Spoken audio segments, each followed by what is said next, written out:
Como estão as pesquisas para as eleições à presidência dos Estados Unidos? Você está na TV Coyote. Lembre de inscrever-se no canal para ficar sempre muito bem informado e também que você pode colaborar financeiramente com o meu trabalho se tornando um membro. Para isso, basta clicar em Seja Membro aqui embaixo e você tem também acesso a uma série de benefícios. Bom pessoal, novembro desse ano, especificamente no dia 3 de novembro, os estadunidenses vão escolher se Donald Trump continua sendo o presidente. O outro candidato é o Joe Biden, do Partido Democrata. Lá nos Estados Unidos a gente tem aí essa polarização entre republicanos, representados pelo Trump, e democratas, no caso, representados pelo Biden. Outros candidatos não atingem nem 0,1% dos votos. É muito pequeno. Bom, e eu trouxe aqui para vocês, estou trazendo aqui para vocês a conjuntura que a gente tem para novembro, baseado nas pesquisas eleitorais. Eu sei que muita gente aí já vai ficar com o pé atrás, mas eu vou explicar inclusive sobre o quanto errado foram os resultados das pesquisas em 2016, que indicavam naquela época uma vitória da candidata Hillary Clinton. Bom, o Joe Biden, ele não é conhecido para os brasileiros, mas ele foi vice-presidente na gestão Obama e ele atua na política estadunidense desde os anos 70, então não é nenhum outsider. São vários institutos que fazem as pesquisas eleitorais por lá. Boa parte deles utilizam um telefone para fazer essas pesquisas. Um método do qual eu não gosto muito, particularmente, já justifiquei em vários outros momentos, e que vem sendo mais usado cada vez no Brasil, né? E agora, inclusive, grandes institutos que fazem entrevista presencial, como Datafolha e Ibope, andam optando nessa modalidade durante a pandemia do novo coronavírus. De qualquer forma, é o que há disponível, basicamente, quando o assunto são pesquisas dos Estados Unidos. E você está vendo aí na tela um gráfico que inclui várias pesquisas diferentes. É uma vantagem até que eles têm. Os institutos lá não são tão respeitados como aqui, mas, querendo ou não, eles têm a facilidade de, por terem várias pesquisas de magnitude nacional, poderem fazer gráficos como esse. Você pode ver, cada pontinho azul e cada pontinho vermelho mostra o resultado para cada uma das pesquisas. E há um gráfico que faz a média de todas essas pesquisas. Então, lá eles usam muito a média de todas as pesquisas para tentar chegar num resultado mais próximo da realidade, tudo bem? E a gente está vendo, desde o início, uma vantagem do Joe Biden perante o Donald Trump. Vantagem essa que se alargou desde meados do mês de maio e que continua bem forte. Uma vantagem de 8 pontos percentuais na pesquisa nacional. Só que isso nem de longe é o suficiente para termos uma noção plena sobre quem vai ganhar e quem tem mais chance de ganhar. Isso porque o sistema de voto dos Estados Unidos é extremamente diferente do sistema usado no Brasil. Se a gente voltar para 2016, por exemplo, a Hillary liderou as pesquisas durante todo o pleito eleitoral. Não foi uma liderança com vantagem tão larga quanto a do Joe Biden. Vamos olhar aqui, ó, gráfico da Hillary Clinton contra o Trump. Mesmo esquema, cada ponto uma pesquisa e o resultado dessa pesquisa para um dos candidatos, e o gráfico no meio fazendo aí um bem bolado de todas as pesquisas, tudo bem? Notem, uma vantagem bem menos larga. Por exemplo, quando a gente estava na véspera das eleições, a Hillary Clinton tinha 47% das intenções de voto e o Donald Trump tinha 42%, uma diferença de 5 pontos, e essa diferença de 5 ela se manteve por todo o pleito. Pode notar que a escala do gráfico não começa em 0, ela começa aí, no caso, em 25 e vai até 55, tudo bem? Então o Biden tem o dobro de vantagem, média, né? Toda semana a diferença nacional fica mais ou menos nesse nível, o dobro do que a Hillary tinha. Aí você fala, bom, erraram, a Hillary ganhou, a Hillary perdeu em 2016. Notem, a Hillary perdeu a eleição, mas ela conseguiu a maioria dos votos. E aí é onde a gente entra naquela diferença do sistema eleitoral. O Trump foi eleito com 46% dos votos, 46,1%. A Hillary perdeu com 48,2%. 2 pontos a mais. Ou seja, as pesquisas erraram, mas não foi algo muito fora da margem de erro. Estava 47,3% para Hillary, ela ficou com 48,2%, até mais do que estava previsto. A diferença é que o Trump estava com 42 e fez 46, um erro de 4 pontos. Não é desprezível, não é para ser ignorado. De qualquer forma, a gente tem que ter essa lembrança. As pesquisas não erraram tanto quanto parece. O que acontece lá? Eu não vou explicar o sistema eleitoral dos Estados Unidos agora, eu tenho até um vídeo antigo em que eu explico, eu vou indicar ele pra vocês, mas eu preciso gravar um novo vídeo, porque foi no começo do canal, era outra...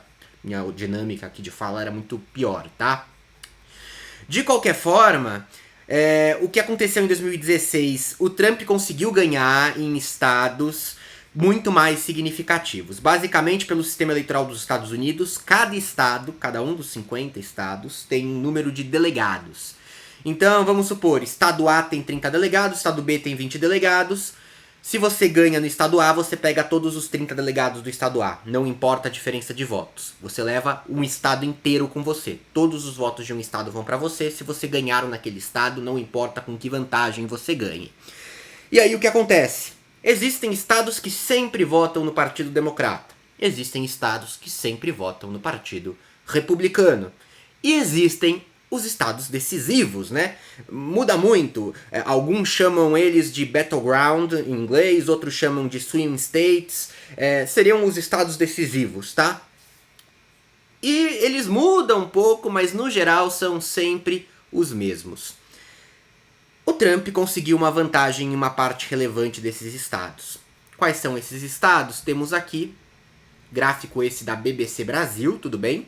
Assim como o anterior e os próximos que eu vou mostrar. Da BBC Brasil não, da BBC de Londres, que a BBC Brasil trouxe para traduzir a reportagem.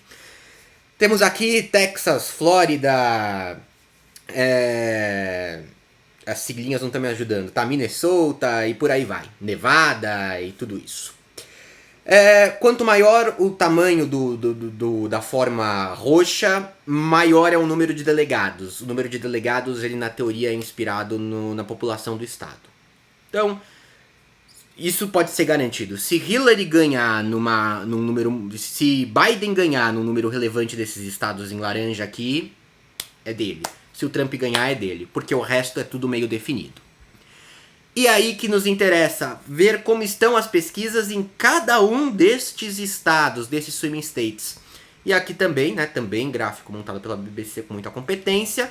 Temos aqui Arizona, Biden na liderança. Flórida, Biden na liderança. Nos dois estados com uma vantagem de 5 pontos percentuais, tá? Em 2016 o Trump tinha vencido nos dois. Pode ser que isso aconteça de novo, ou as pesquisas estejam errando, ou haja uma mudança no resultado. Bom, no final de todos, Trump tem vitória em 4 pelas pesquisas e o Biden tem vitória em 10, uma vantagem bem representativa.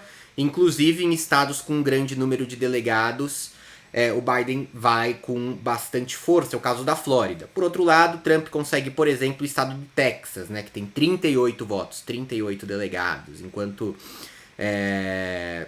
New Hampshire, que tem apenas 4, fica nas mãos do Joe Biden. O que não vale muita coisa, tudo bem? Então, notem o seguinte. As pesquisas indicam uma vantagem para o Biden nessa altura do campeonato muito maior do que indicavam para Hillary em 2016. A Hillary ganhou em número de votos, mas perdeu a eleição por causa da dinâmica do sistema eleitoral estadunidense. Logo, deixou uma lição clara de que o importante não é acompanhar a pesquisa nacional, o importante é acompanhar a pesquisa em cada estado, especialmente nos estados decisivos. Levando em consideração, acompanhando nos estados decisivos, ainda assim, Joe Biden tem uma vantagem bem considerável, mais considerável do que Hillary tinha nessa altura do campeonato. E aí a gente tem que se recordar de um outro detalhe. Uma pesquisa eleitoral, ela não tem a pretensão de prever resultados de eleição, e as pessoas entendem isso erroneamente. Pesquisa eleitoral, ela tem a única pretensão de prever qual seria o resultado se a eleição fosse no dia em que ela foi feita. Isso é muito relevante. Então a gente pega pesquisas nacionais em 2016, todos os institutos grandes, Ibope, Datafolha principalmente, previram a vitória do Jair Bolsonaro. Previram e acertaram fortemente no tamanho dessa vitória. Mas se você pega a pesquisa de 2 meses antes, eles não mostravam o Bolsonaro na frente. Possivelmente porque as pessoas naquele dia não votariam no Bolsonaro. E as pessoas mudam de voto em cima da hora. Quem discute muito política, no geral, não. Tem voto definido bem antes. Mas as pessoas que estão menos antenadas no cenário político, elas tendem a decidir de última hora. Isso ficou evidente, inclusive nos estados brasileiros. Rio de Janeiro se destaca com a eleição do Wilson Witzel, que era completamente imprevisível. Aí você vai tentar entender até que ponto pode ter sido sim um erro das pesquisas, mas você observa também que muita gente decidiu, na véspera da eleição, votar no Witzel. Tava perdido, ia votar no Bolsonaro, falou: Witzel é o candidato que apoia o Bolsonaro, vou votar no Witzel. Então tem que levar esse fator em consideração. A vantagem é larga, preocupa Donald Trump. Não está claro até que ponto isso é originário da pandemia, tá? A própria BBC também separou um gráfico mostrando o quanto que representativo que é a aprovação da forma como o Trump lida com a pandemia, né? Quantos aprovam a forma como ele está respondendo à crise do novo coronavírus. Você vê que entre republicanos é uma aprovação de 75%, era ter esperado mais. Entre democratas não há aprovação, ela é menos de 10%. Entre os estadunidenses de modo geral, você tem aí cerca de 30%. É pouco, mas talvez não justifique sozinho.